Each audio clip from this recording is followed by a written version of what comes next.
Hey guys, Night Cruiser MA doing the maiden voyage on the Aprilia Tuono V4 1100 Factory. This bike is unique to me for a few reasons. Main one being that it's the first bike I've ever owned that's got 5 words to its name.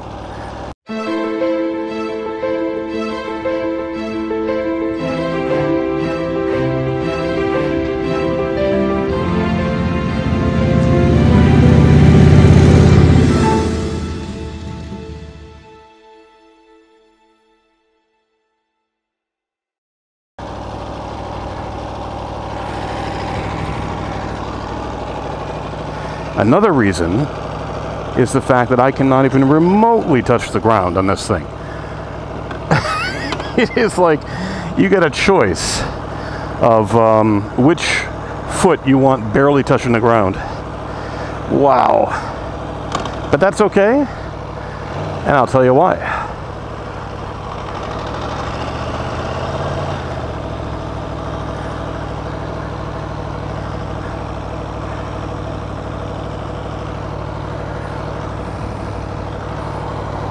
I really envy people with really long legs. It would be a lot easier to ride this. But once you're going, who cares? Oh, that's right, I've got a quick shifter. This is nice. So let me tell you why I bought this thing. And also let me tell you why I haven't done vlogs. It seems like most of my vlogs are about why I don't vlog. Kind of strange. Let me just make sure my camera is where I expect it to be. Yeah, somewhere like that. Okay. Sometimes I do these vlogs and as it turns out I'm looking at my gas tank or I'm looking at the sky or something, but so here's the deal. As it turns out, I am a bit of a perfectionist. Now, if you've seen my vlogs, you're probably going, what? What are you talking about? We've seen your vlogs, you are not a perfectionist. But in reality, I really start out with a vision for these vlogs that I really want to be, you know, just the way I want them. And it takes me a while to get them just right. But I think beyond that, I've gotten myself into a quandary because there's a certain order that I want them to come out in. And I also have gotten myself into this thing where I feel like anytime I get a new bike, which is quite often, actually, I feel like I want it to be like a big production. Like, ta-da, I got a new bike, and here it is, and here's the reveal video, and all that stuff. And that has gotten me into a little bit of trouble because I don't have time to do all these videos. And I have had so many more bikes than you guys know that I've had. And I just keep thinking, like, I've got this backlog of bikes that I want to talk about and why I bought them and what they were and stuff like that. And I just, you know, I just keep thinking I want to do these fancy videos on them. And now here I am with the summers are just, you know, going away. And I'm just not making videos. And I just can't get the mirror to look at anything behind me. What? This going? All right, close enough. So there are 2 reasons that I have bought this motorcycle. Well, actually 3 reasons. The first one, I will show you a picture of right now, as I tippy-toe the ground. This is Palmer Racetrack in Palmer, Massachusetts. This track, I ran it for the first time about a week and a half ago, and I absolutely fell in love with it. It just resonated with me more than Thompson ever did. I've run Thompson 3 times, all on Indians. First one, my 2014 Indian Chieftain. Second time, my 2015 Indian Roadmaster. Third time was the Indian Chieftain Limited with the 116. That was fun. And you know, it's a nice track. It's a good track, absolutely. But the reality is that when I get to Palmer, I mean, Palmer is intimidating when you look at it. Two of my friends, Sally and my friend Steve, both looked at it and said, "Nah, you know what? I'm not going to do Palmer. It just doesn't look like one that I should be doing." Oh my gosh! Oh my gosh! That's intoxicating. Wow. So anyway, because of that, I ran Palmer by myself while Sally went to watch, and I ran Palmer, and I did it on another bike that you guys don't know that I have, which is a 2010 Yamaha FZ6R. And I did it, you know, it's a non-sport bike track day, but that bike is considered essentially almost like a beginner's bike in a way. It's almost like a, I mean, it's not a real sport bike in the sense of massive power. So that bike is reason number two that I bought this. I ran that course on that bike, and I just, I felt like I could not reward myself on corners. When I hit the apex perfectly, or I hit it late, and I just had a wide open gap that I could just go, I would hit the throttle and nothing would happen. And it's like, that's the time for adrenaline. You know, that's when you want the adrenaline to hit.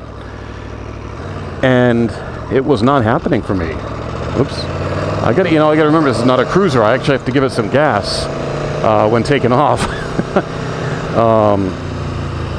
So the adrenaline just wasn't there. I mean, I would come out of a turn and just hit it. I'd be like, come on, come on, come on, move, move, move. And that's better. So after that, I became addicted to Palmer, and I became addicted to track day, and I think I became addicted to speed, or at least challenging myself to whatever speed I thought I could attain. And you know what? This has cruise control. I want to try it. I know cruise control on a bike, like on a bike like this, is kind of weird, but I'm going to try it. Ooh, did I just do something? I'll bet you I have to be in a higher. Well, let me see. Did I do it? Did I do it? What am I doing? I'm going to figure it out. I think I must have to be above second gear, perhaps, to do it, and maybe above 40. I'm not sure. I'm just kind of learning this as I go. Forgive me. Let me just try. What, do I get to 40 and try it? No? Huh. Interesting. Oh, wait a minute. Ooh, ooh, ooh. I did it. Yay, I did it. Okay. Now let's slow down. Yeah, that's nice. Okay. So, so anyway, that was the second reason, was the FZ6R just didn't have the oomph that I really wanted it to have. And then the third reason was this.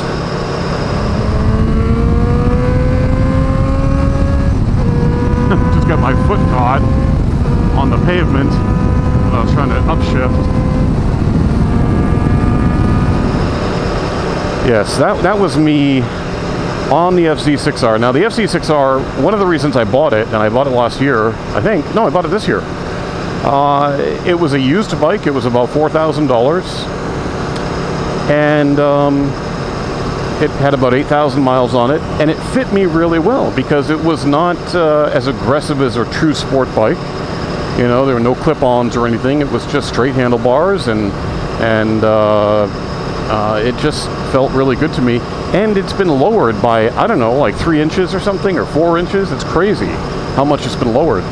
So for a guy like me, okay, this guy's going to want to try to back in somewhere, and owning a trailer, I can tell you that I feel for him. Okay, let me get past him a little bit. So that bike has been lowered, which makes it fantastic for just going around the city, going around town, stuff like that. However, what it doesn't make it great for is cornering. So that's where, you know, I'm scraping my boot all the time and getting my boot stuck underneath the shift peg when I go to upshift going onto the straightaway. So how do you Let's see. Do I just hit that and then I have sudden cruise control? That's awesome. Yeah, I like this. I can almost sit upright. Cool. You know, for a cruiser guy, it's you really got to get used to the aggressive position of this. This is a naked bike, but it's actually the ergos are a bit more sport bike oriented on this, I think. So I think I actually want to get like some grip puppies on here, get some foam grips, just because since I am so fat and I am a cruiser rider, I'm not used to so much weight on my hands. But yeah, I mean, I just felt like I wanted something track purposed, really, really meant for the track. And so I looked around, and when I really looked at it, a lot of people loved the Aprilia RSV4, and I just fell in love with it. I'm looking at it and I'm like, you know, I mean, everybody's got Ducatis and stuff, and they're great bikes. I like them. They're not very reliable, but that's fine. Neither is this. But everybody's got those, and I love the look of the Aprilia, and I love the fact that everybody was talking about, you know, how many championships that the heritage of that bike has won. And I just thought to myself, wow, you know, that's I think what I want, because that's what I do. I'm sort of one of those guys that's like, go big or go home. So far I've gone big. I've gotten big anyway. And so I'm like, I think I want that. That's what I want. So I looked around, and the only Aprilia dealer near me was up in New Hampshire. It was called Seacoast Sport Cycle. And so I went there, and I started looking around, and I looked at the Aprilia RSV4. They have Aprilias, Ducatis, and Moto Guzzi's there. I'm sure I just butchered that, but Moto Guzzi's, the other Italian bike, yeah. And so I looked at all of them, and I got on the RSV4, and I was like, no, this is not going to do it for me. This is just not going to do. I was so hunched over.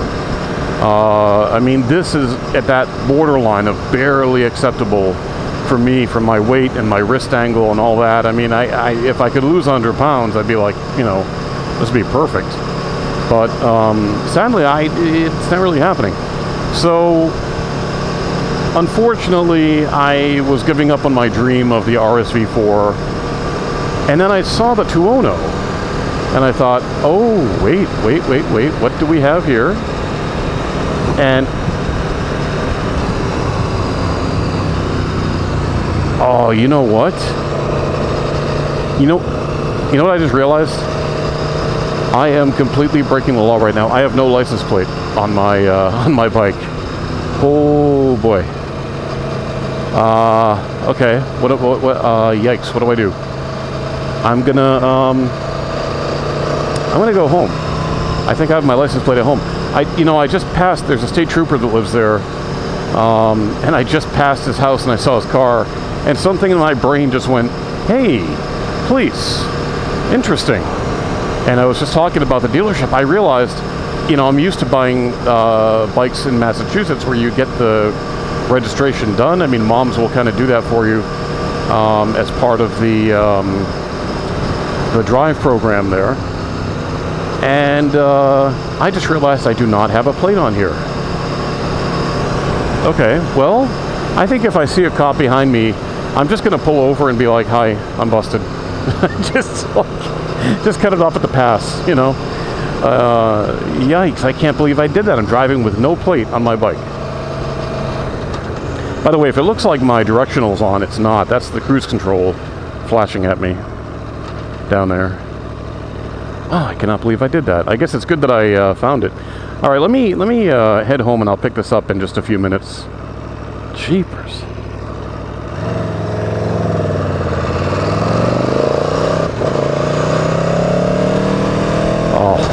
Oh, this is just, it's mesmerizing. And this thing isn't even breathing hard.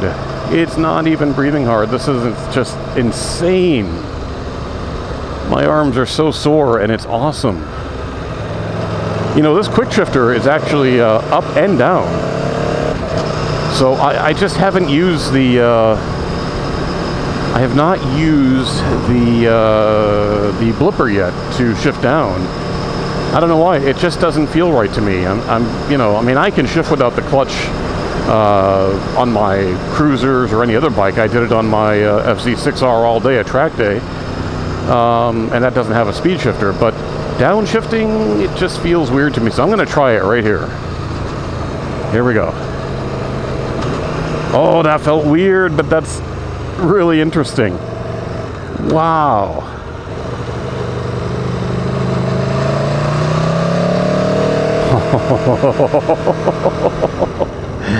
Wow, that's amazing. And you know, I'm saying all this. This is the least powerful mode that the bike has. I'm in sport mode right now, which is almost like the equivalent of you know, newbie mode or rain mode. But that's okay. I don't need. Right now, I'm trying to break in the tires, trying to break in the engine a little bit. Oh, I want to get about 500 miles under my belt and then get an oil change and then go for my track day, which is in less than a month. So I've got some work to do here. Whew, this angle is just killing me for some reason. I don't know why, but... All right, guys, I will talk to you shortly.